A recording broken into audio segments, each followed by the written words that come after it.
Bom, irmãos, uma rápida consideração, né? Antes da gente partir o pão.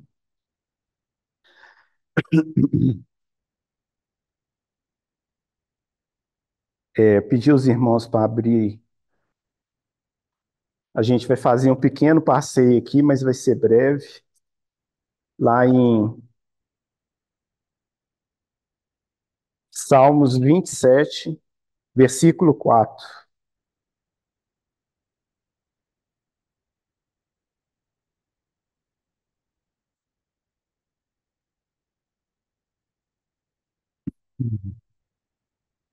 Basicamente, eu queria considerar duas situações que a palavra traz sobre um penoso trabalho. E as duas situações que, né, a gente vai mencionar aqui, uma está com Davi e a outra com o Senhor Jesus. E esse penoso trabalho, esse trabalho sob uma pena, o resultado final dele é um sacrifício. E a gente vai, por essa razão, chegar nesse grande sacrifício que o Senhor fez por nós. Então, lá em Salmo 27, 4, fala: Uma coisa peço ao Senhor e a buscarei, que eu possa morar na casa do Senhor todos os dias da minha vida, para contemplar a beleza do Senhor e meditar no seu templo. E aí a gente recua um pouquinho até o livro de Crônicas,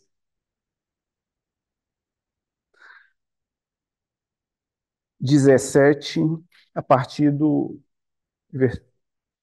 Desculpa, 1 Crônicas 17, 1 Crônicas 17, a partir do versículo 1.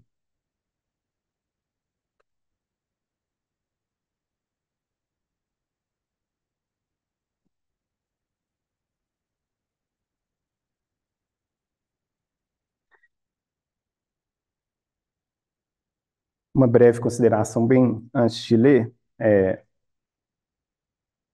Aquele texto base, né, que Davi manifesta o desejo dele de morar na casa do Senhor, era só para a gente relembrar como que era o coração de Davi. Ele queria passar todo o tempo da vida dele louvando ao Senhor. E esse coração de louvor e adoração, esse amor dele pelo Senhor, ele tentou traduzir na construção do que seria a casa do Senhor. E ele então manifesta esse desejo para Natã, o profeta. Natã, obviamente, compartilhava desse momento singular para a história, né, da construção da casa para o Senhor. E ele, de antemão, já fala: vá que o Senhor é contigo. Mas naquele mesmo dia o Senhor visita Natã e fala novamente qual era o desejo do coração dele. E sobre esse desejo a gente vai então discorrer rapidamente. Sucedeu que, habitando Davi em sua própria casa, disse ao profeta Natã: Eis que moro em casa de cedros, mas a arca da aliança do Senhor se acha numa tenda. Então Natã disse a Davi: Faze tudo quanto está no teu coração, porque Deus é contigo. Porém, naquela mesma noite, veio a palavra do Senhor a Natã, dizendo: Vai e diz a meu servo Davi: Assim diz o Senhor: Tu não edificarás casa para a minha habitação.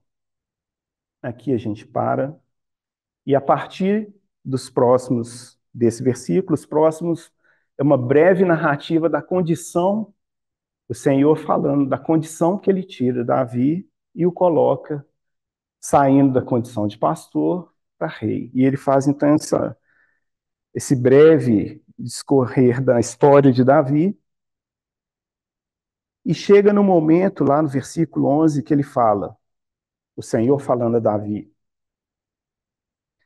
Há de ser que quando teus dias se cumprirem, e tiverdes de ir para junto de teus pais, então farei levantar depois de ti o teu descendente, que será dos teus filhos, estabelecerei o seu reino. Esse me edificará a casa, e eu estabelecerei o seu trono para sempre. E a partir daí, então, lá no versículo 20, Davi finaliza esse discurso reconhecendo quem é o Senhor, né? Senhor, isso antes ele fala toda a gratidão dele ao Senhor, mesmo recebendo aquilo que estava contrariando o desejo dele de construir o templo. Davi ainda termina falando: Senhor, ninguém há semelhante a ti, e não há outro Deus além de ti, segundo tudo que temos ouvido. Aí a gente vai lá para o 1 Crônicas 22, 14.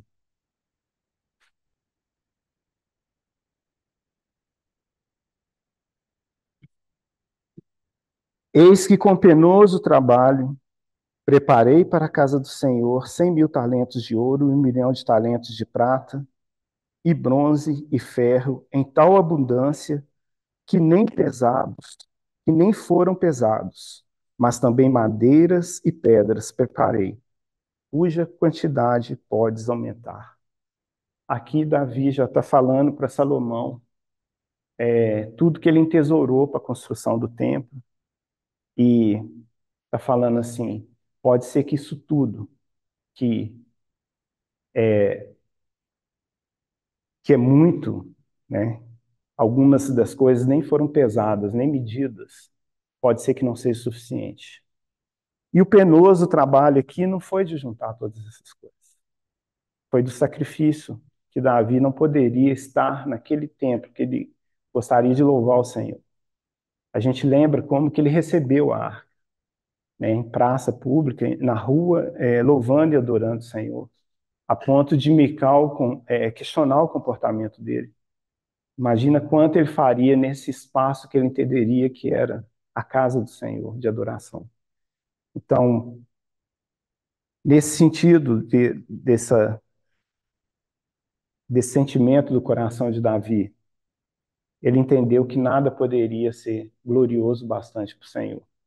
Nada poderia ser suficiente, majestoso o suficiente para compreender aquele que estaria ali pela arca. Aí a gente vai agora lá em Isaías 53,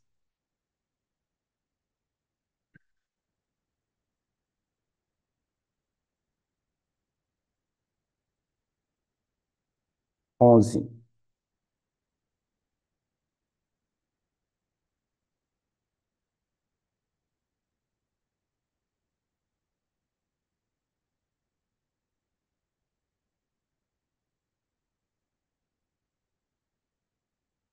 O profeta, então, nos lembra, né? Mas antes disso, vamos só dar um pulo. Desculpa, pode deixar marcado aí quem já achou e a nossa penúltima procura vai ser em Marcos 15:33.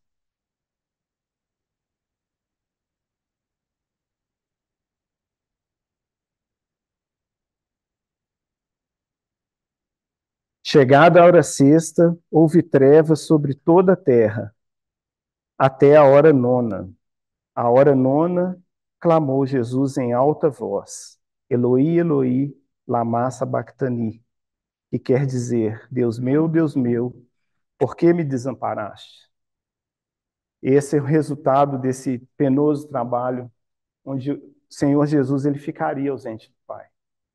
Esse intervalo de tempo que ele ficaria, esse era superior a qualquer castigo, qualquer ofensa, qualquer situação anterior que ele desse processo do Calvário, que ele, né, foi conduzido, julgado, humilhado, mas aquelas horas longe da comunhão com o Pai realmente era sacrificial. Aquilo era o penoso trabalho. Aquele era o momento alto dessa sentença, né? Quando ele se interpõe entre a justiça de Deus e o pecador, né? E nessa realidade nós fomos beneficiados. E lá em Isaías, profeticamente, nós somos lembrados, né? Lá no versículo 11. Ele verá o fruto do penoso trabalho de sua alma e ficará satisfeito. O meu servo, o justo, como o seu conhecimento,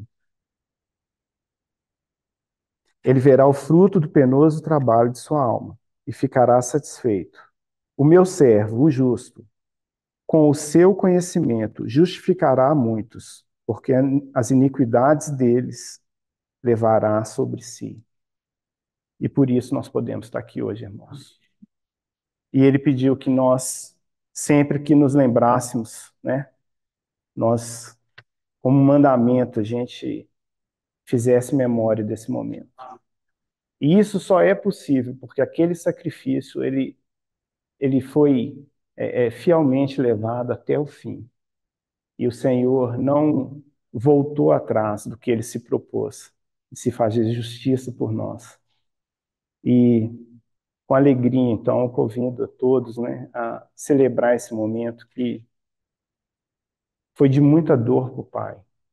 E num pequeno exemplo, né, para Davi, aquele sacrifício em que ele não poderia estar no templo, a gente imagina para o Senhor Jesus a ausência, o tamanho desse sacrifício de estar ausente do Pai. Então, lembrando que foi por nós, eu queria convidar a todos com muita alegria. Todo aquele que já creu no Senhor Jesus, que já confessou, que já teve o pleno entendimento dessa obra, que a gente não consegue colocar em palavras porque elas são poucas, elas não conseguem traduzir essa realidade. Eu convido para a gente celebrar esse momento com muita alegria. Durante o partir do pão, tenha liberdade de, né, agradecer ao Senhor pelo sacrifício e louvar em oração os irmãos que tiverem aqui. Os irmãos tiverem que louvar o Senhor, né? Vamos abrir em Números, capítulo 33.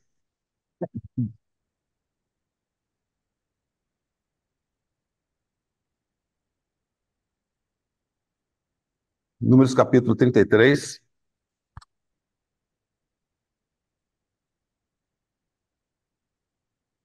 A partir do versículo 3. Partiram, pois, de Ramsés no 15º dia do primeiro mês, no dia seguinte ao da Páscoa, saíram os filhos de Israel corajosamente aos olhos de todos os egípcios.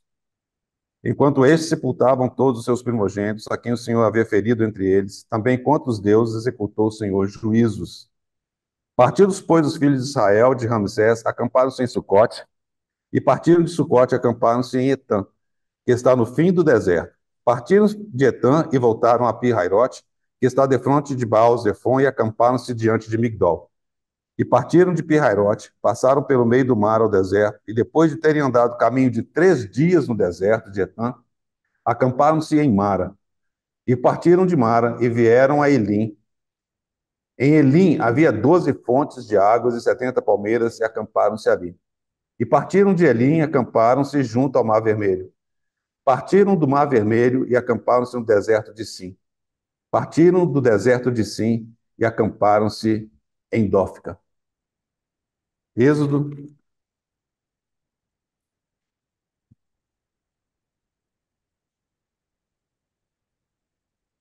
capítulo 16.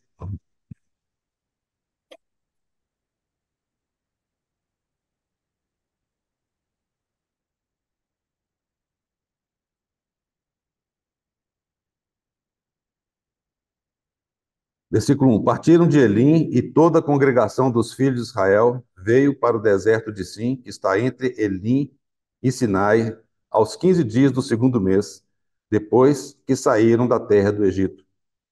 Toda a congregação dos filhos de Israel murmurou contra Moisés e Arão no deserto. Versículo 4. Então disse o Senhor a Moisés: Eis que vos farei chover pão do céu, e o povo sairá e colherá diariamente a porção para cada dia, para que eu ponha à prova se anda na minha lei ou não. Versículo 7. E pela manhã vereis a glória do Senhor, porquanto ouviu as vossas murmurações. Pois quem somos nós para que murmureis contra nós? Versículo 10. Quando Arão falava a toda a congregação dos filhos de Israel, olharam para o deserto, e eis que a glória do Senhor apareceu na nuvem. Versículo 35. E comeram os filhos de Israel maná 40 anos até que entraram em terra habitada, comeram maná até que chegaram aos limites da terra de Canaã. Gomer é a 10ª parte do Éfa. Evangelho de João, capítulo 6.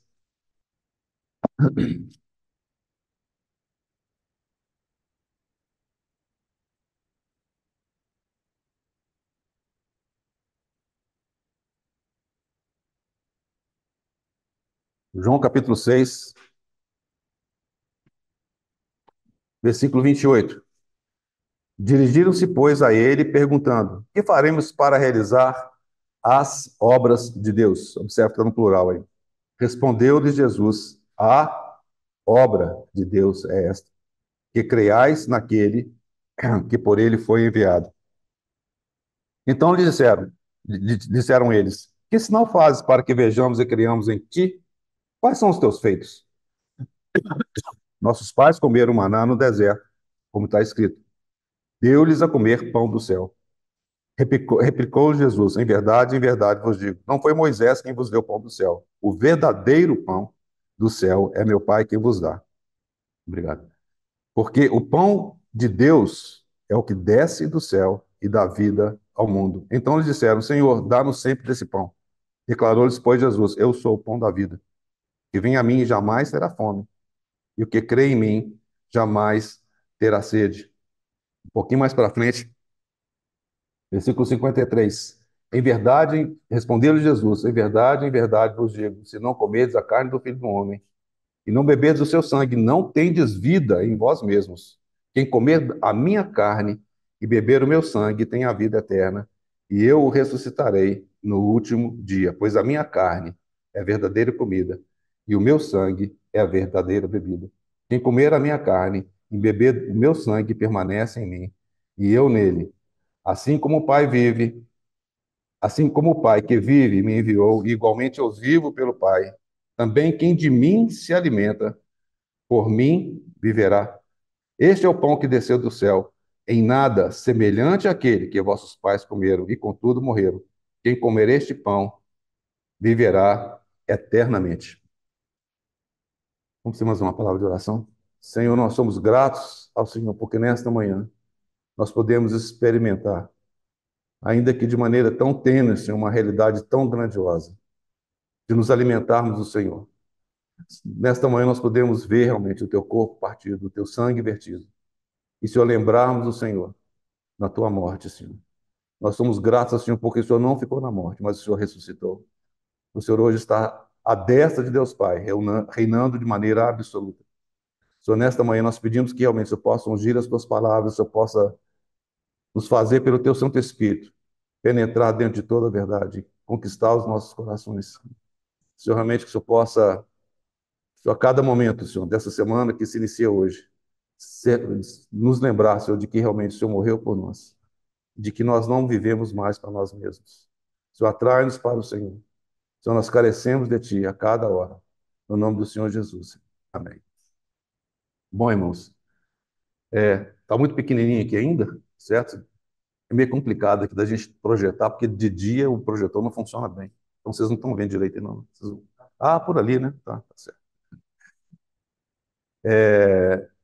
Hoje não teve como eu não tentar mostrar para os irmãos que nós vamos ter que mostrar algumas coisas que são importantes para nós compreendermos.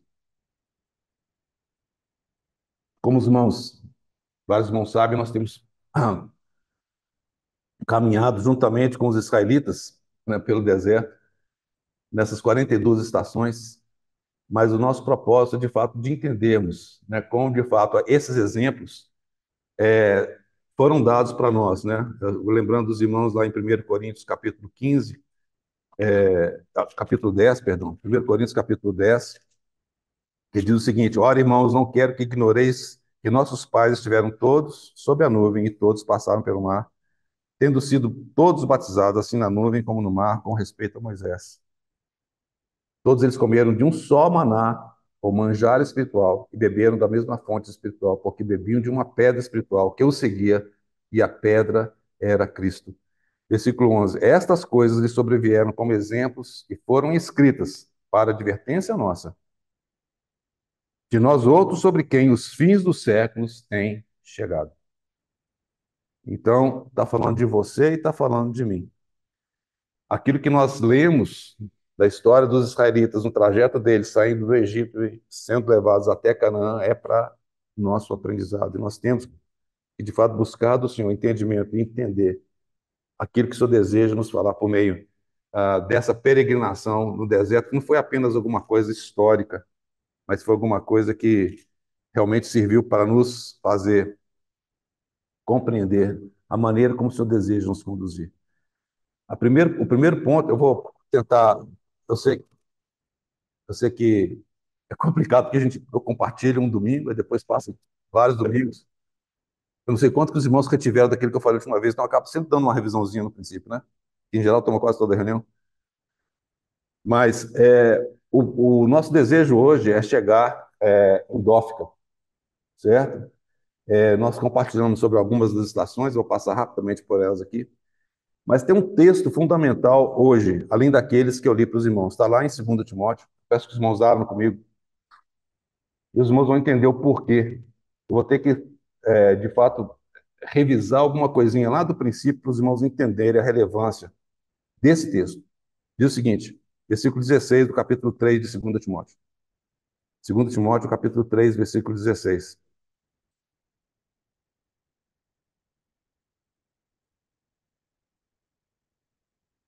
Toda a escritura é inspirada por Deus. Essa palavra inspirada é a mesma palavra de soprada, né? Lembra quando o nosso irmão compartilhou sobre o Espírito Santo, quando o Senhor Jesus soprou sobre os seus discípulos o Espírito? Então, toda a Escritura, ela é soprada por Deus, ela é inspirada por Deus. É o Espírito Santo que é o autor. Ele usa realmente os agentes humanos, né? Mas é o Espírito Santo que é o autor. Agora, irmãos, um ponto importante nós entendemos aqui. Muitas vezes, quando nós falamos isso, pode dar a impressão que esses autores aqui, eles eram médiums. Não existe isso. A maneira como o Espírito de Deus trabalha, ele trabalha em cooperação. Na realidade, o Espírito do homem em cooperação com o Espírito de Deus. Então, você consegue perceber em cada um desses livros a característica de cada um desses servos que foi utilizado como instrumento para escrever a palavra de Deus. Mas a chave é essa aqui.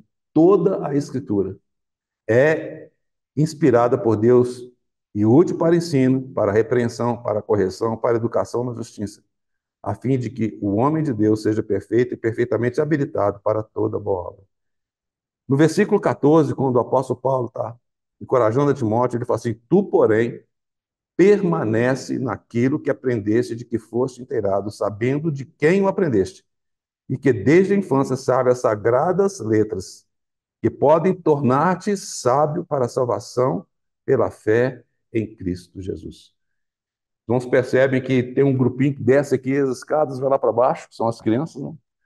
Os irmãos entendem quão importante é esse momento, não só no domingo, mas quão importante é que esse momento aconteça em casa também, porque aqui nós lembramos como foi a criação de Timóteo, né, pela mãe dele, pela avó, e como de fato isso trouxe impacto na formação dele, na solidez da fé dele.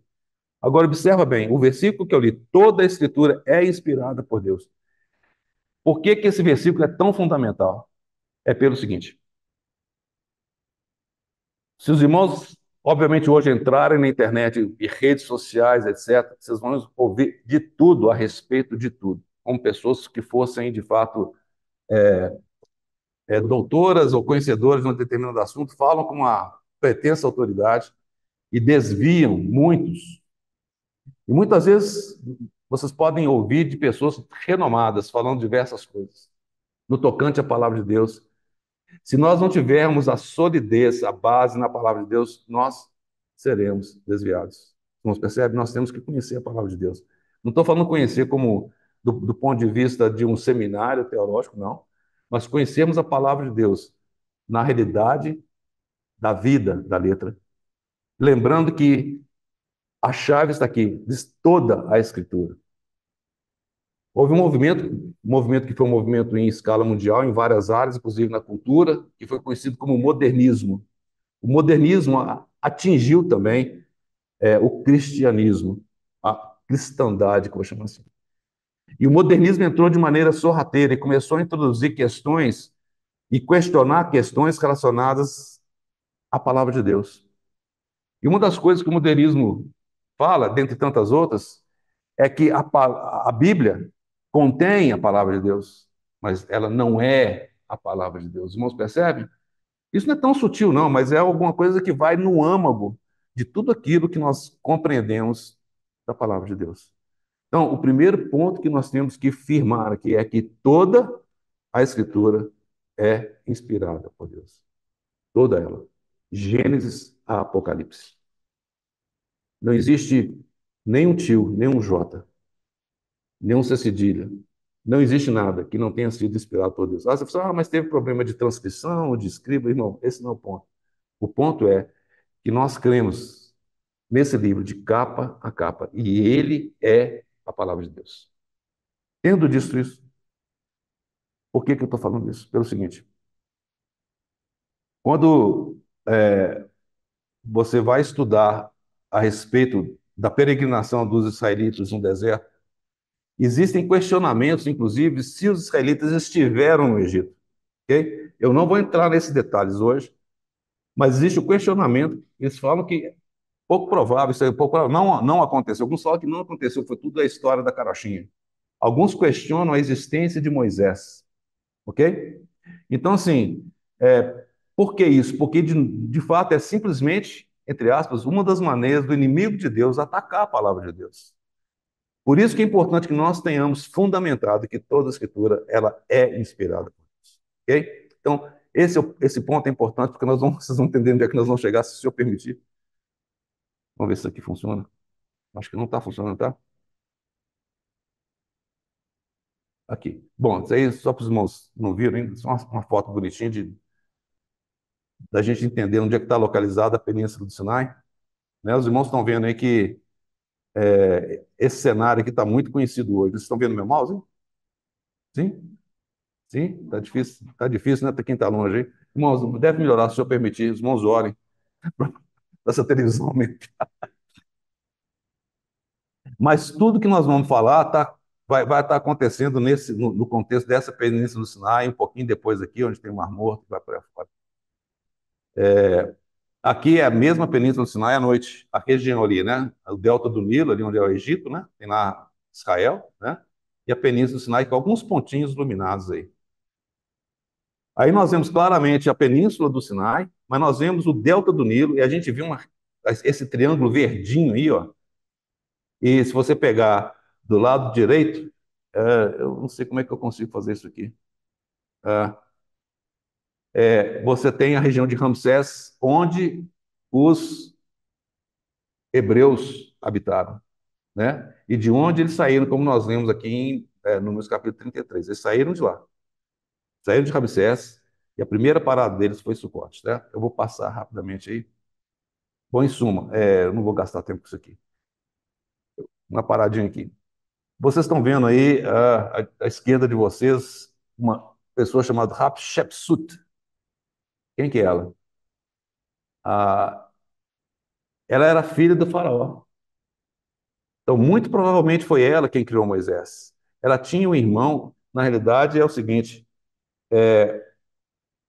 o pai dela foi Tutmoses ou Tutmés, né? Não teve um filho varão.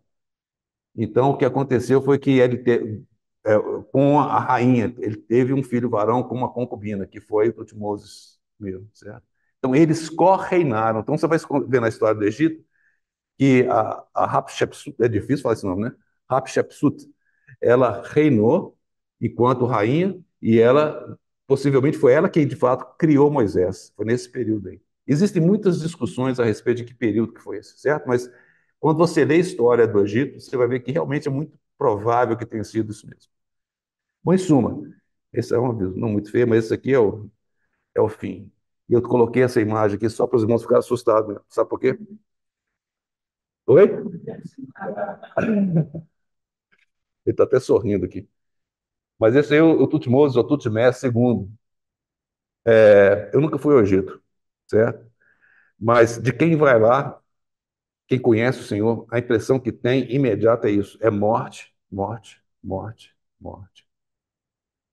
As pirâmides era basicamente um abrigo para a morte, era um templo da morte. Você pega todos os processos funerários do Egito, inclusive eles eram extremamente especialistas em embalsamar e assim por diante. Mas tudo que você vê no Egito é morte, morte. Eles preparavam para a morte, eles endeusavam a morte. Irmãos, no mundo é morte. O Egito é um tipo do mundo. Enquanto nós falarmos de Egito, não tem como dissociarmos. E aí nós lembramos de Colossenses, que Deus Pai, o que ele fez? Ele nos transportou. De onde? Do império das trevas. Os irmãos estão vendo a vida cristã aí? Egito nos transportou do império das trevas. O Egito era o império das trevas. E nos conduziu, nos levou para o reino do Filho do seu amor. Eles vão ver esse trajeto? Esse trajeto fala exatamente da caminhada da vida cristã. Ele nos transportou. Quando nós vemos essa palavra transportou, é porque de fato o Senhor nos leva, é Ele quem nos leva, é Ele quem nos conduz. Claro que nesse processo nós temos o nosso caminhar, depende de nós andarmos, mas é o Senhor quem nos leva, Ele nos transportou. Só dessa maneira seria possível nós estarmos hoje assentados em lugares celestiais em Cristo Jesus, conforme Efésios. Bom, em suma, tem várias outras mortes aqui. Isso aqui é só para vocês verem o nível de reconstrução que chegou, no caso, em Tutmoses IV, que veio depois de Amenhotep, que possivelmente foi o, o, o faraó da época do Êxodo. Tá? Esse está em inglês aqui, desculpa, é uma procissão que mostra, em cima vocês têm basicamente, como é que é o nome disso? A pintura, né, dessa procissão, embaixo é o desenho correspondente. Eu sei que está difícil de ver, mas os detalhes que vocês estão vendo aí mostram pessoas que têm características físicas diferentes das dos egípcios. Se vocês olharem para a direita, tem duas pessoas, um pouco curvado, que é um tom de pele um pouquinho mais escuro nisso, e os de trás um tom de pele um pouquinho mais claro. Olha só o cabelo também, como é que é diferente. Olha a barba. Então, existe de fato uma registrado na história, tá? Que isso aí se refere à chegada dos israelitas chegando no Egito, certo? Por isso que a característica dessas pessoas que seguem nessa procissão de trás aí, certo? Eles têm características físicas diferentes. Alguns acham que esses foram os chamados Hyksos.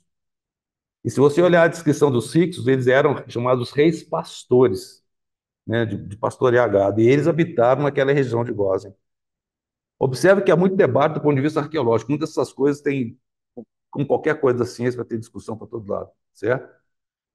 Mas, em suma, eu não vou gastar tempo aqui. Os irmãos abram Descortinado o Drama da Redenção, volume 1. Tem todos os detalhes a respeito dos tempos, por que esses tempos são os 430 anos, assim por diante, não vou gastar tempo. Tá? Cairo, certo? E aí é o Lago de José, que é chamado Arum Fayum. Essa região foi uma região que, com toda certeza, né, foi é um lago artificial que foi criado por José. E esse parece uma folhinha de era, uma coisa qualquer, tem uma pequena haste que liga a região do Nilo aí, tá vendo? Esse aí é o rio, esse rio de José, tá? É uma visão desse lago de José, né? Esse é o lago hoje. Esse Raquimires é o feitor, é o que era responsável, né, para poder apertar os israelitas na, na preparação dos tijolos, certo? Então a gente vê esse cenário, isso está no túmulo dele. Então aqui um tijolo de argila com palha, vocês conseguem ver os fiapinhos de palha, certo? E aqui são tijolos de argila sem palha. E está dizendo que a Intel, está com dois L's, é o Mascuta. E basicamente é Sucote, que é a primeira estação. Por quê? Porque lembra que chegou um momento que o faraó malévolo, tá certo? Ele chegou a falar o seguinte: vocês estão com muito tempo para poder ficar pensando bobagem, certo? Muito tranquilos. Então, nós vamos aumentar a carga. Não só vocês vão ter que produzir aquela quantidade, mas nós vamos pegar a palha para vocês não. E aí, a partir daí, você começa a ver esse tipo de situação onde você tem tijolos sem palha, né? Aqui, de novo, tijolo de argila sem palha. E aí, eu já falei isso com os irmãos das diversas pragas. Bom, o que os irmãos estão vendo aí é possíveis rotas para o êxodo. E eu vou falar isso por quê? Existe uma linha hoje, tá certo, de um grupo de pessoas lá do Canadá, que eles defendem que a rota do êxodo não foi essa que nós temos falado com os irmãos. Foi uma rota que teria passado cruzando a Península do Sinai de oeste para leste, quase que direto. E que o Monte Sinai, na realidade, fica na Arábia Saudita. Ok? Eles começam, então, a tentar ajustar, no meu ponto de vista, a arqueologia à Bíblia. Tá certo? A Bíblia à arqueologia, perdão. Tentando ajustar a Bíblia à arqueologia. E eles conseguem, de alguma maneira, caminhar nesse sentido. Eu vou explicar para os irmãos por que que não é, eu acho que não é. Então vamos lá, tem algumas rotas aqui. Essa verdinha é chamada Rota do Norte. Essa Rota do Norte, Deus falou explicitamente com eles: vocês não vão por essa rota, porque o povo pode encontrar guerra e voltar para o Egito. Essa é a rota, basicamente, dos filisteus. Essa rota, se você olhar aqui, ó, Rafa é Rafa hoje, né? Está todo mundo vendo no noticiário, né?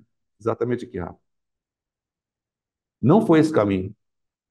Esse é o caminho mais rápido, que possivelmente Abraão, né, Jacó, possivelmente José e Maria usaram para poder chegar ao Egito, certo? Mas o Senhor fala claramente que não. Eles iam subir. Quando eles saem de Ramsés, eles vão em direção a Sucote, eles começam o processo de subir. E eu falo subir por quê? Porque geograficamente, ou topograficamente, a parte mais baixa da Península do Sinai fica próxima ao mar Mediterrâneo. Ali é nível zero, cota zero, certo? E à medida que você vai andando para o sul, você vê que chega nesse ponto onde tem as diversas montanhas, inclusive Santa Catarina e o Monte Sinai. É muito claro aqui, tá? Ou seja, você começa a ter a região montanhosa. Por isso que fala que está no sentido ascendente. Isso fala da nossa vida cristã também. A vida cristã não é uma vida de plano, é uma vida que ela é uma vida ascendente. Às vezes você pode achar que você está no mesmo lugar, mas a maneira como Deus nos conduz é como aquele rodemoinho de Elias. Você pode achar que está girando, mas é uma rotação que ela é ascendente, uma espiral ascendente. A vida cristã, ela é assim, muitas vezes o Senhor faz você passar por uma mesma experiência. Ele precisa aprofundar aquele aspecto na sua vida. Aí você continua, ele vai te levar para uma outra experiência que já passou, mas agora de maneira mais profunda. Então, por um lado é isso, a vida cristã, ela é ascensional, é em direção ao alto. Mas, por outro lado, ela é uma vida que vai aumentando a sua profundidade com o Senhor. Essa é a característica da vida cristã. Então, quando nós vemos essa trajetória dos israelitas no Egito, é uma trajetória que também ela é ascensional. Ela vai chegar nesse ponto máximo ali no Sinai. Se o Senhor permitir, um dia nós vamos chegar lá também. Por enquanto, nós estamos um pouquinho antes, tá? Então, são algumas fotos prováveis que está mostrando aqui. A mais provável, essa que está em vermelhinho, que eu estou colocando para os irmãos, é um pouquinho diferente, o que eu vou estar compartilhando com os irmãos, é um pouquinho diferente isso aqui, tá? Mas, basicamente, é essa trajetória vermelhinha, ok? Então, vão aparecer vários desenhos desses, que vão falar as diversas possíveis rotas. Aqui está muito, desculpa, está fora de, né, tá com pouca resolução, mas mostra que, em princípio, eles devem ter saído desse canto superior esquerdo aí, que é Cantir, que basicamente é Ramsés, tá? Hoje chama Cantir, Tel Daba. Vão para Pitom, que era uma das cidades armazéns que José construiu, e pouquinho para frente você tem Sucote, tá vendo? Que é Tel El Mascuta. Esse trajeto é um trajeto provável, tá? É um trajeto provável. A única coisa que pelo que eu vi aqui, é um pouquinho diferente, é que eles dão uma volta quando eles voltam para Itã, como a palavra de Deus fala. Eles retornam um pouquinho, depois eles cruzam o Mar Vermelho, lembra que é em Pi-Hairote, Migdol, e assim por diante, tá? Então a primeira estação é Sucote, como está na nossa Bíblia, e o local lá é um tel, é o Mascuta. Essa palavra tel é uma palavra muito interessante. A tel significa que é um monte, tá? É eu fui falar monte, não é bem um monte, não, mas você imagina como se fosse, você tem escombros, né? Mas você tem uma montanha, certo? E com várias camadas ali embaixo. E se você vai adentrando aquelas, penetrando aquelas camadas, você vai chegar até na parte, na parte original, certo? Então, por exemplo, Tel-Mascuta fala que El-Mascuta significa que ali é um morrinho que está coberto de terra, né? Várias camadas de terra ao longo dos milênios, não é isso? Mas se você for descendo, você vai encontrar o ponto original, que é exatamente Sucote. Essa palavra Tel, ela foi utilizada por um arqueólogo, que nós vamos falar dele aqui, que é um irmão em Cristo. Por causa dele, é que nós vamos conhecer um pouquinho mais de Dófica daqui um pouquinho. Então, aí é basicamente algumas fotos, né, de Tel El Mascuta, isso aí é Sucote, tá? É a primeira estação. Como é que a coisa é largada? Eu não sei como é que está hoje, certo? Mas você vê que é tudo misturado no meio da cidade, não está cercado nem nada, assim, a gente não sabe o quanto que isso foi destruído, né? Mas certamente, comprovadamente, essa estação é a primeira, que é Sucote, certo? Esse outro mapa ele é um pouquinho mais preciso e ele está mostrando aqui, ó. Então, tem aqui o Wadi. O que que é o Wadi? O Wadi ou Wadi é basicamente um leito de rio seco, certo? Porque não é um rio na realidade. Quando chove, pelo fato do terreno ali ser não tão permeável, a água corre na velocidade tremenda. Então a gente vê acontecendo em Belo Horizonte, né? Principalmente Vilarim, né? Ali perto. Quando desce aquela água naquele vale ali, mas desce uma vezada só porque vem lá da cabeceira, na verdade, aquilo ali de repente inunda de uma velocidade doida. É o que acontece aqui nesses wades no Oriente Médio de maneira geral. Há muitos casos de acidentes, mortes, porque turistas, pessoas que não conhecem, estão lá no seco, tranquilo, de repente vem aquela enxurrada e pega despercebido.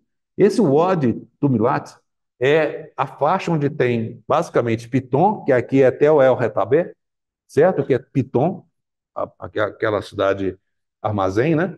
E Tel El Mascuta, que é Sucote. Então é uma parte bem verdinha, se você olhar naquele mapa anterior, que eu não vou voltar aqui, você vai ver que é por onde eles passaram, tá? E aí aparece Pir, aqui Hahirote, ou Pir Hairote, tá certo? E esse lago de Timsa. Os irmãos estão vendo essas manchas d'água? Nossa vida, essas manchas d'água aqui, isso é hoje, mas obviamente na época de Moisés, o nível do mar, como já falei, o nível do mar Vermelho era muito mais alto. Então, o cruzamento do Mar Vermelho deve ter se dado por aí. Segunda estação, Etam. Significa com eles o seu arado, é o significado da palavra Etam. Ali lembra é a margem, a borda do deserto. Até então eles estavam vindo daquele verdinho, talvez com um arzinho fresquinho ali da delta do Nilo. Agora eles começam a caminhar em direção ao Etam e começam a sentir o calor e a aridez do deserto, que é o deserto de Etam, certo? Vamos lá. Esse trajeto aqui possivelmente é o mais próximo daquilo que eu acho que aconteceu. Cadê isso? 3, Migdol, já passamos por isso.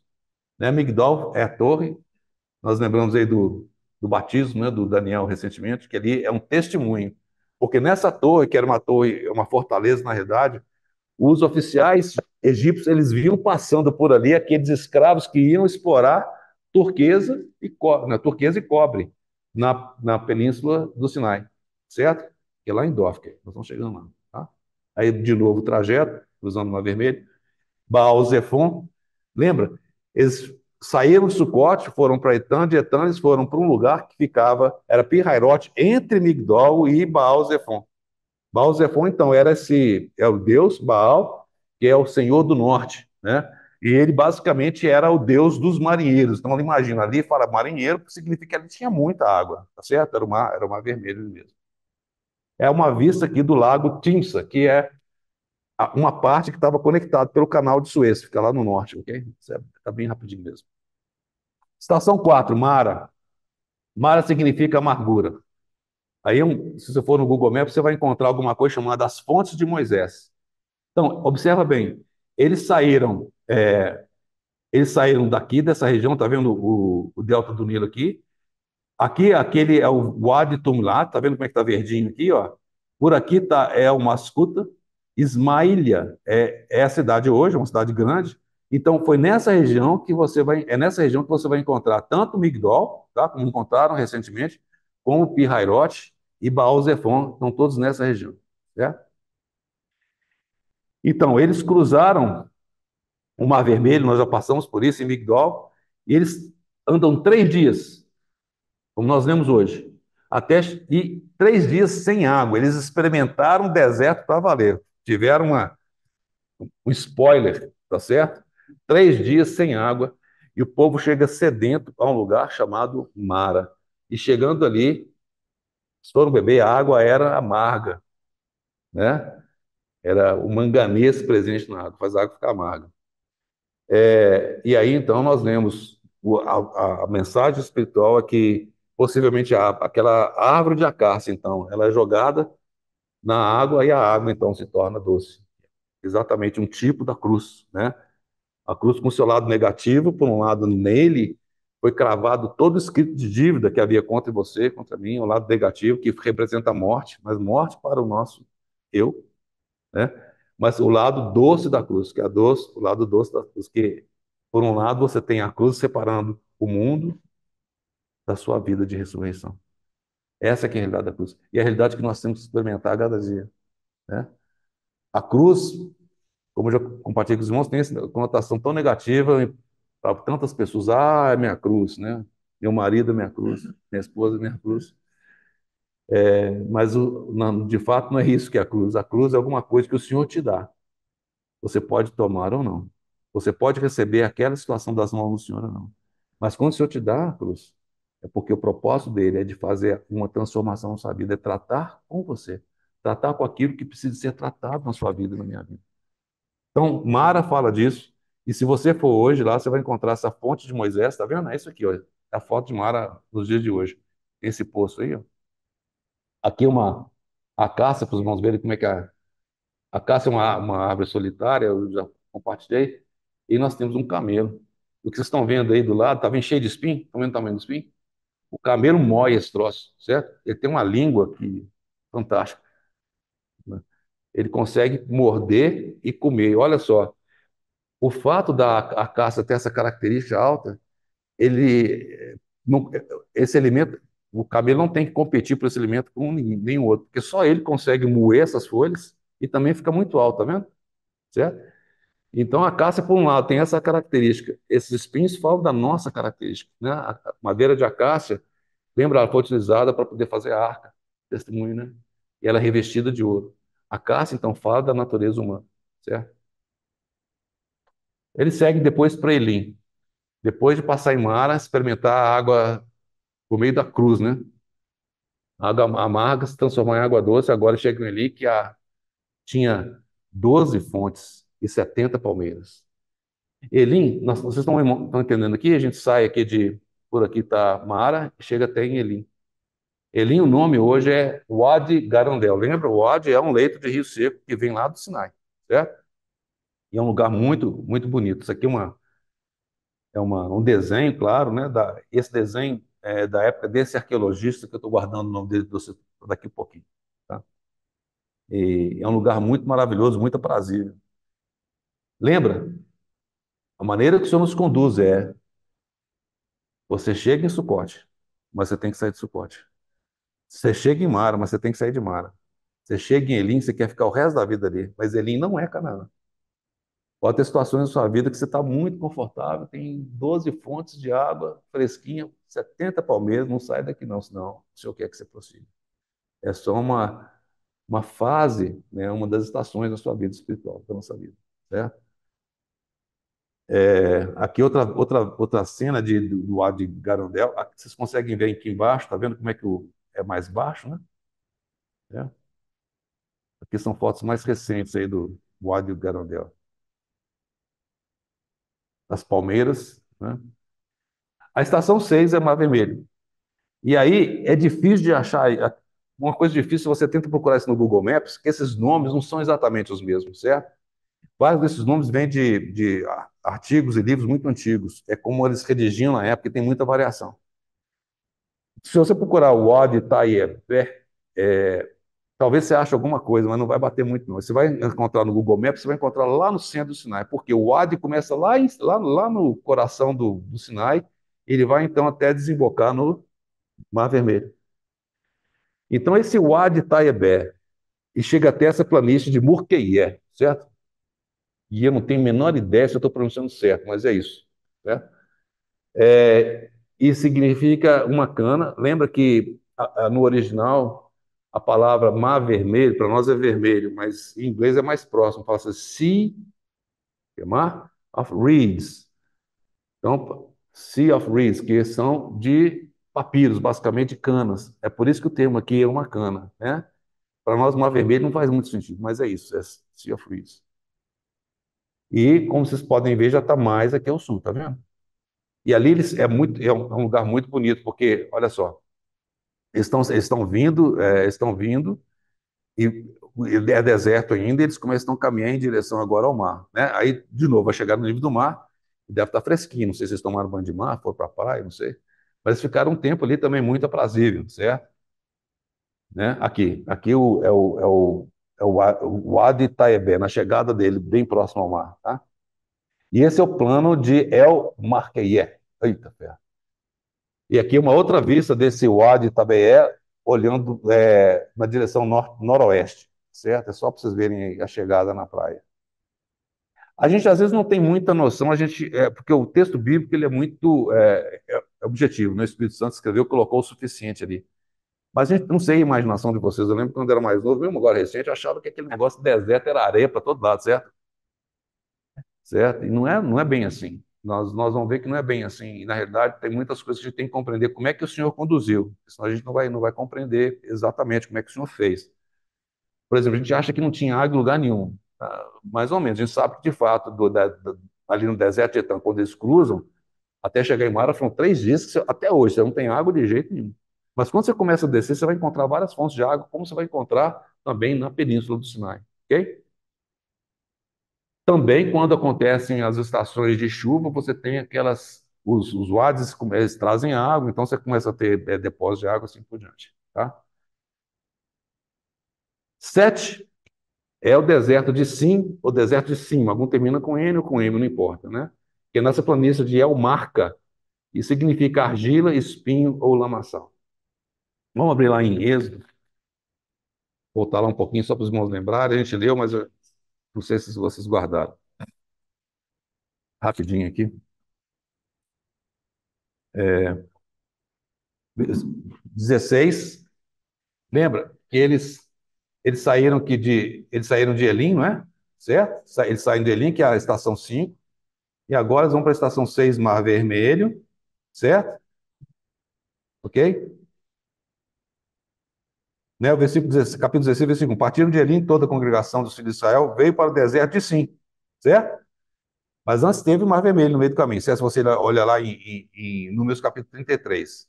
Eles chegam então no deserto de Sim, tá? Que é nesse lugar aí. O deserto de Sim já começa, topograficamente, já começam a chegar numa subida, ok? É a planície de TIH, Ti. É uma planície enorme que ocupa essa região central aqui da Península do Sinai. Eu estou falando aqui morrendo de medo, que eu tenho um especialista, um mestre em história, e outro em geografia aqui. Então, vocês vão me acompanhando aí, me corrigindo depois. Então, eles vão subindo, né, ascensionalmente, chega um deserto de Sim. Toda a congregação de Israel murmurou contra Moisés e Arão. E aí os irmãos lembram dessa murmuração. As murmurações são mencionadas lá em 1 Coríntios capítulo 10. Lembra? Quando eles chegaram em Mara, um dos propósitos do Senhor, de fato, era curar aquelas águas da amargura, mas também curar o seu coração, o meu coração da amargura. Os irmãos percebem, como fala em Hebreus, que a raiz de amargura, ela tem um impacto na sua vida, na minha vida, que é incalculável. Porque uma raiz, aí não fala a planta da amargura, né? A raiz, ela gera a planta da amargura. Não sei nem como é que é a cara dessa planta, mas a raiz é feia demais. E ela brota. E ela brota. E a amargura, lembra? É a questão central que o Senhor estava tratando com esses israelenses. Cada vez que eles paravam, lembra? Eles murmuravam contra o Senhor. No princípio, aqui estava mais ou menos tranquilo. Deus estava muito paciente com eles. Eram como bebês caminhando, lembra? As 42 estações são 3 estágios de 14 estações. No primeiro estágio de 14 estações ali, é a época da infância, certo? Tem uma certa compreensão que eles tinham. As próximas 14 estações, no entanto, é estado da juventude, da adolescência deles. O trato do Senhor é diferente. Da mesma forma que depois disso, das últimas 14 estações, o trato do Senhor é diferente ainda, né? O ponto de virada é a 11ª estação, que foi Sinai. Ali, algo muito especial acontece. E a partir dali, uma situação semelhante a essa que eles murmuram, os irmãos vão perceber que a disciplina de Deus é muito mais severa. Irmãos, isso acontece na nossa vida também. Se nós temos caminhado com o Senhor, Deus é sempre bom. E Ele disciplina o filho que Ele ama, que fala em Deus. É assim que Ele trata conosco. Se você acha que a disciplina está muito dura, graças ao Senhor significa que de alguma forma o Senhor te julga maduro o suficiente para receber aquela disciplina. Então nós devemos nos humilhar sob a poderosa mão de Deus, para que Ele, ao seu devido tempo, nos exalte. Esse é o propósito de Deus. Por um lado, a cruz é para curar a amargura daquela água, mas a amargura do nosso coração. Esse é o propósito do Senhor. E eles murmuraram aqui, não é verdade? Deus, com muita paciência, fala: farei chover pão do céu. Então, aqui, nessa estação no deserto de Sim, acontece aquelas duas coisas. Eu só estou revisando o que a gente falou outra vez, eu sei disso. E ali eles recebem pela primeira vez. O que é isso? Maná é isso? O que é isso? Eles não sabiam o que era o maná. Pela primeira vez, eles recebem aquele pão do céu. E como nós vemos, até eles entrarem na terra, nunca cessou o maná. Nunca cessou. Mas não só isso. Além do maná, versículo 11: E disse o Senhor a Moisés: Tenho ouvido as murmurações dos filhos de Israel. Diz-lhes: Ao crepúsculo da tarde comereis carne, e pela manhã vos fartareis de pão, e sabereis que eu sou o Senhor, vosso Deus.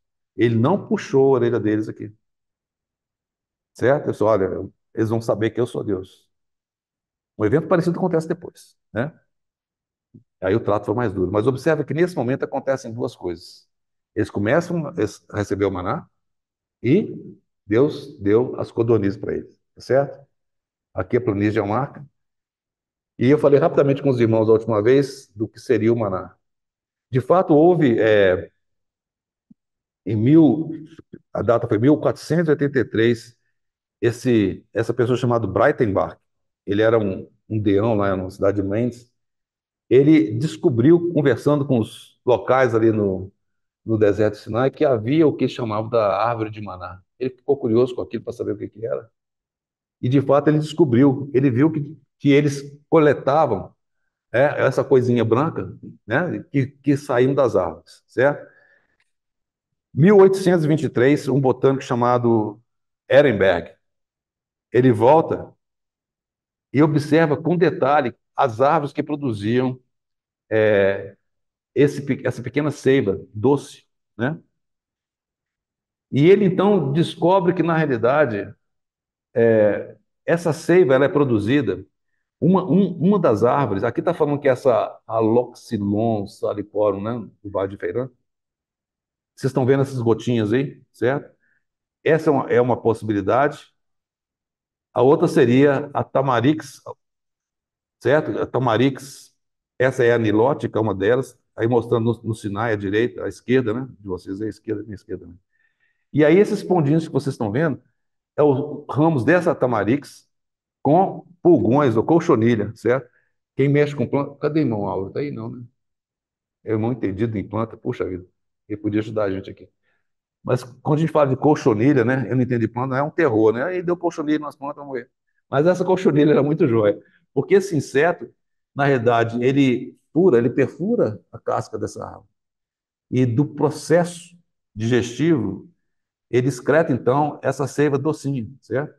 É lógico que se você soubesse que era isso, se eles soubessem, não sei se eles comiram maná, mas basicamente é isso, é o processo que foi comprovado por esse botânico chamado Ehrenberg, que foi confirmado depois por esses dois cientistas chamados Friedrich Simon Bodenmeier e Oscar Theodor.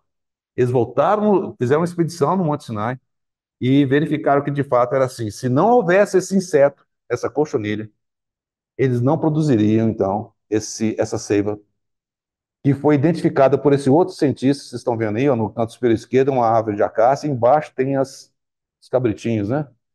Eles estão lambendo das pedras esse, que seria como se fosse um orvalho doce, né? Produzido por essas colchonilhas que vocês estão vendo aqui. E aqui está a codorniz. Como coloquei para os irmãos, é muito interessante ver como o Senhor fez. O trajeto delas, né? Olha que impressionante. Aqui são vários passos cujo trajeto passa bem ali, ó, na Península do Sinai. E uma das espécies que passa por ali é exatamente os cordonizes. O que que é maravilhoso disso tudo? Quando você olha assim, puxa vida, então, nossa, nós lemos que de fato o maná foi Deus que deu, mas aí você está falando que é de uma árvore. Irmãos, a maneira como o Senhor operou foi tremenda. Você sabe por quê? Havia dois tipos de maná, se você puder pensar assim. Um, de fato, sem dúvida, é o Senhor, que é o maná que desce do céu, o pão que desce do céu. E o Senhor proveu pela natureza. Lembra? Quando os magos do Egito não conseguiram replicar a praga dos piolhos, eles falaram o quê? Isso é o dedo de Deus.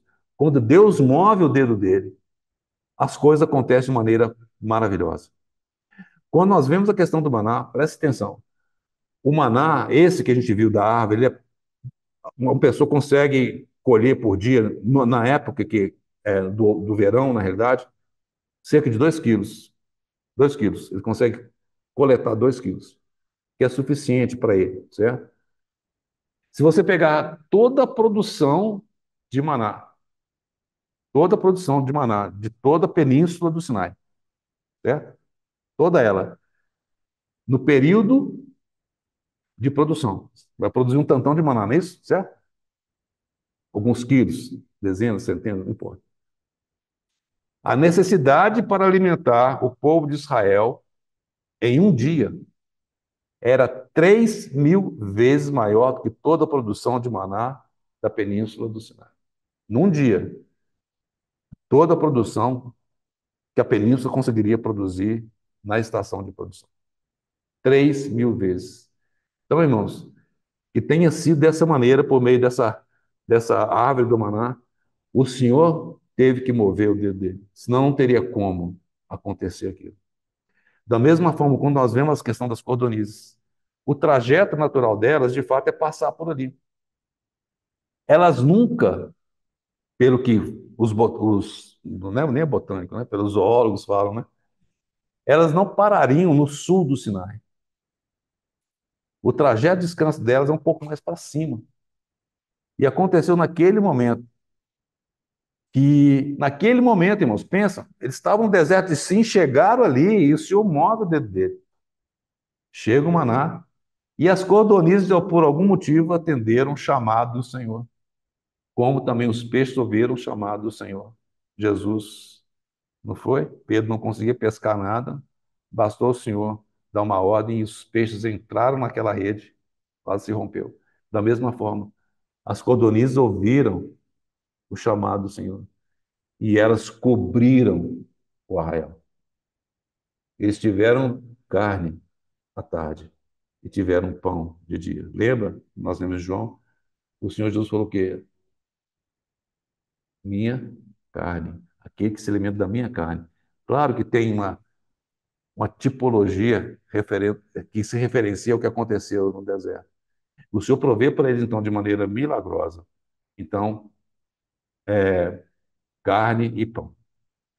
Bom, Dófica, 11h30. Eu queria ter chegado aqui, mas eu estava devendo os irmãos mostrar aqui, sabe? Me dá uma agonia que eu ficava mostrando com o dedo as coisas. Acho que aqui talvez tenha ficado um pouco melhor e a gente espera melhorar depois. É importante ver isso, a gente ver como é que o Senhor operou. Então, Dófica é Serabit El Kadim. Nesse lugar você vai encontrar hoje, tá? Dófica significa bater, tu fosse batido, operação de fundição. Hoje nosso irmão leu, do Partido do Pão, Isaías 53. E ali fala que aprove a Deus moê-lo. Nós nunca vamos compreender isso. Mas aprove ao Pai moer o Senhor Jesus. E quando nós vemos essa estação, nós vemos que fala exatamente desse moer, porque Dófica, que fica aqui, está vendo mais para dentro do deserto, certo? Então vocês veem que eles estão subindo aqui, do deserto de Sim, chegam em Dófica. Esse lugar, Serabit El Cadim, é onde haviam, então, as minas de cobre, e havia fundição. As minas de cobre e turquesa, as duas coisas, certo? E esse é o arqueólogo irmão em Cristo. Ele trouxe duas coisas, duas contribuições fundamentais para a arqueologia do Egito. Duas fundamentais.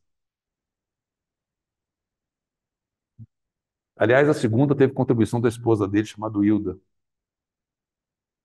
Existia um faraó chamado Merneptah. E esse faraó, ele pegou uma estela, que são essas pedras, né?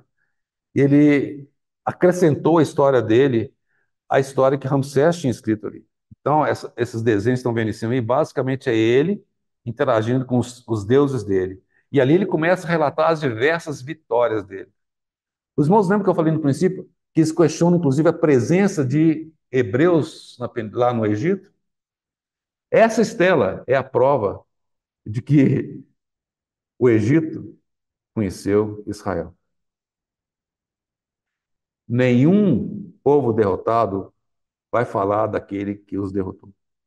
Eles não falam, eles não registram exatamente a hecatombe que foi eles morreram no Mar Vermelho.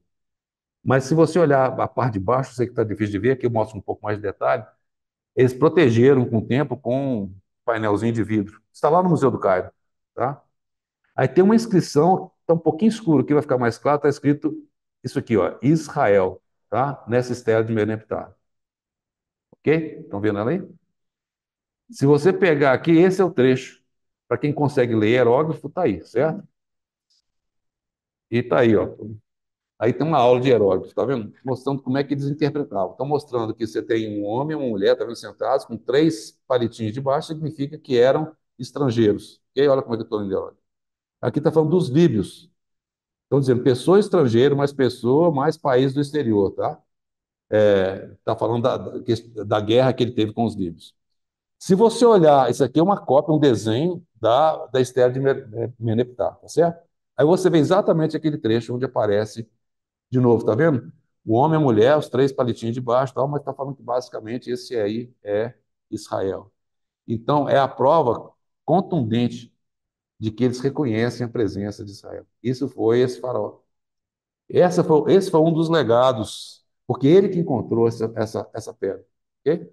Essa pedra aí. Muito bem. Aqui está, é a tradução. Vocês não devem ter percebido, né? Mas está invertido aqui, certo?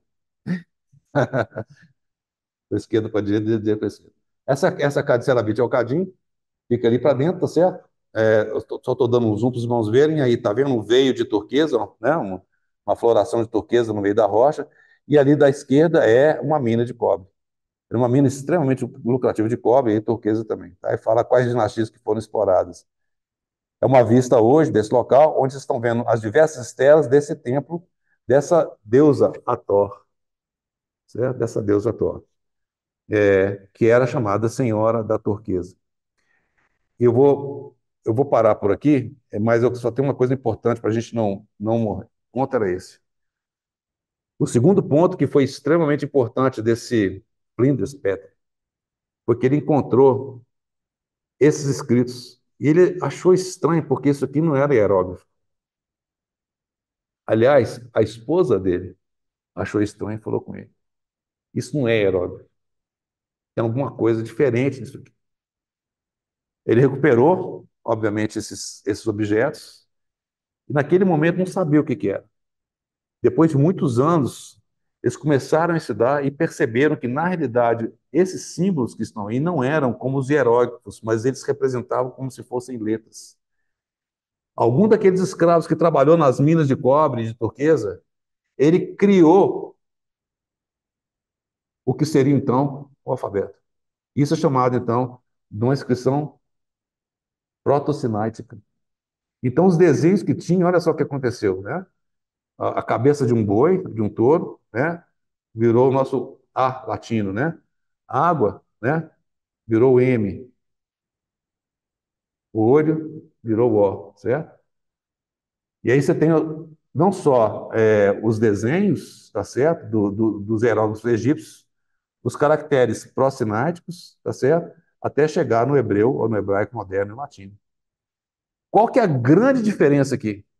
Porque os egípcios, para poder descrever alguma coisa, eles faziam os hieróglifos, aqueles desenhos, que eles eram basicamente uma palavra em si mesmo. Mas aqui, por meio desses caracteres, eles conseguiam formar palavras, certo? Ok? Abram comigo para concluir em Êxodo 17, um pouquinho para frente. É o 14? Isso, obrigado, é o 14. Escrevi errado aqui. Obrigado, Luiz. Acho que o Luiz já ouviu isso compartilhando, né? Então disse o Senhor a Moisés, presta atenção. Então disse o Senhor Moisés, certo? Toda palavra, toda a escritura é divinamente inspirada por Deus. Então, primeira coisa, o Senhor, graças ao Senhor, é vivo, nosso Deus é vivo. Dois, Moisés existiu, certo? Falou o quê? Escreve. Os modernistas e diversos arqueólogos, eles falaram que impossível do Pentateuco ter sido escrito por Moisés, porque naquela época não existia escrita. Vários arqueólogos contendem com a veracidade do Pentateuco, dizendo que não era possível que existisse escrita. E foi exatamente por meio desse irmão, com a arqueologia e o ferramental da arqueologia numa mão e com a sua fé na outra, ele trouxe essa realidade. Naquela época já havia escrita. E não só isso, foi a escrita hebraica, proto-sinaica. E o Senhor diz: escreve isso para a memória num livro e repete ao Josué, porque eu hei de riscar totalmente a memória de Amaleque debaixo do céu. Essa vai ser uma das próximas estações, se o Senhor permitir a gente chegar até lá. Irmãos, vamos orar. Senhor, nós somos gratos, Senhor, pela firmeza, pela solidez da tua palavra, Senhor, porque ela é inerrante. Somos gratos ao Senhor porque nós podemos ter nas nossas mãos algo tão precioso, Senhor, que é uma cópia da tua palavra, Senhor. Somos gratos ao Senhor porque nós podemos, por meio dela, ver o teu coração de amor e cuidado para conosco, em nos conduzir, Senhor. Como nós somos gratos ao Senhor, porque o Senhor realmente nos transportou do império das trevas e nos levou para o reino do Filho do seu amor. Nós somos gratos ao Senhor porque o Senhor não apenas nos tirou, não somente nos tirou do Egito, mas nós sabemos, o Senhor tem nos introduzido, de fato, nos introduzir em Canaã, Senhor. Nós sabemos que a vitória é certa. E, Senhor, nessa firmeza, queremos dizer que somos gratos ao Senhor. Encomendamos ao Senhor essas palavras e ganha nossos corações. No nome do Senhor Jesus. Irmãos, perdoe. Era para ter falado mais de Dófica, mas espero que os irmãos. Então, nós vamos prosseguir, então. Que agora a próxima etapa é Refidim. Já vou adiantar. Não se sabe muito sobre a luz, não se sabe onde é a luz, ou a luz, né? Não se sabe, que é a estação depois de Dófica. Mas Refidim, os irmãos preparem que tem muita coisa para a gente poder compartilhar, né? Refidim e o deserto de Sinai. Bom, então, quando o Senhor permitir, não sabemos quando.